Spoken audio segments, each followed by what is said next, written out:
आज हमारे साथ मौजूद हैं बिहार के एक अध्यापक कुंदन जी।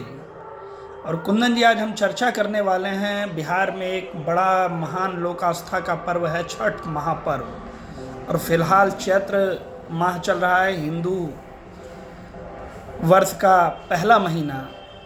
तो इस छठ पर्व के बारे में हम आपसे कुछ जानना चाहेंगे कि किस तरह से यह लोक आस्था से और प्रकृति से जुड़ा हुआ त्यौहार है, और एक बिहार की एक अनूठी संस्कृति जो न केवल बिहार में, भारत में, बल्कि पूरे विश्व में एक मिसाल के तौर पे है। और लाखों करोड़ों श्रद्धालु इससे जुड़े हुए हैं, उनकी आस्था उससे जुड़ी हुई है। तो उसके संबंध में कुछ आप मार्गदर्शन कीजिए और उसके कुछ परंपराएं से हमें अवगत कराइए। जी, नमस्कार मित्रों। आज जो छठ पर्व चल रहा है, तो हम सभी बिहारियों के लिए बहुत ही महान पर्व होता है, आस्था से भरा पर्व होता है। और ये 4 दिनों तक पर्व चलता है। खरना से शुरू होता है और सूर्य को अर्घ देने तक, यानी सुबह के सूर्य को अर्घ देने तक ये समाप्त होता है।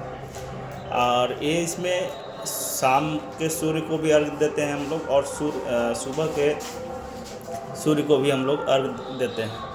और ये माना जाता है कि जो हमारे पास एनर्जी है, चूँकि ये प्रकृति का पूजा है, इसमें प्रकृति की ही पूजा की जाती है, तो ये माना जाता है कि जो पूरे संसार को जो चलाने का काम कर रहा है, जो ऊर्जा देने का काम कर रहा है, वो सूर्य है। तो हम लोग जो है वो सूर्य को उपासक माने जाते हैं और सूर्य को पूजा किया जाता है।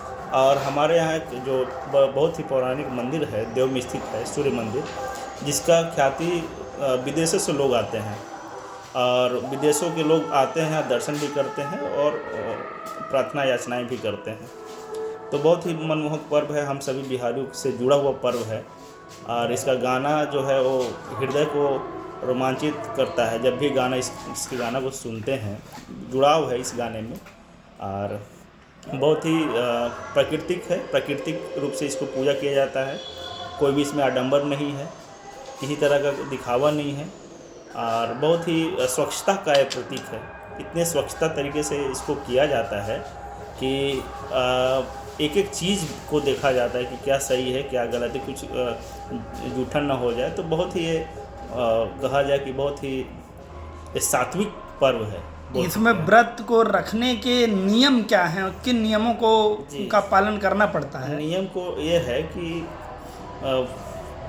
पहला खरना से स्टार्ट होता है, तो एक दिन होता है प्रसाद खाया जाता है, ठीक है। उसमें जो उपले से और आम के लकड़ी से इसका प्रसाद तैयार होता है।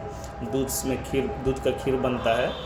और उसके बाद प्रसाद खाने के बाद अगले दिन जो है वो अर्घ देने का काम होता है। और अर्घ